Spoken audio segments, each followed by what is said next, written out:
From the midway to the exhibits, the fair has a lot to offer. The rides include some new attractions like Surf's Up, a giant surfboard ride from Italy, monster trucks for children, and, again, just for kids, a frog hopper. A lot of good fun rides, same type of rides you'd see at Astroworld or some sort of thing anywhere else in the country.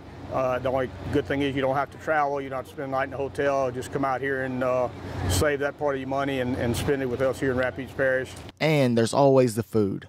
Jimbo Thiels runs a first-class restaurant, but even he is tempted by the vendors with everything from corny dogs made famous at the Texas State Fair to funnel cakes. I understand they have a new funnel cake this year which features maple syrup and bacon, so I hope everybody will get the opportunity to come out here and try one. Finally, the fair is traditionally a time of competition for the best of the best in cooking, preserving, and crafts.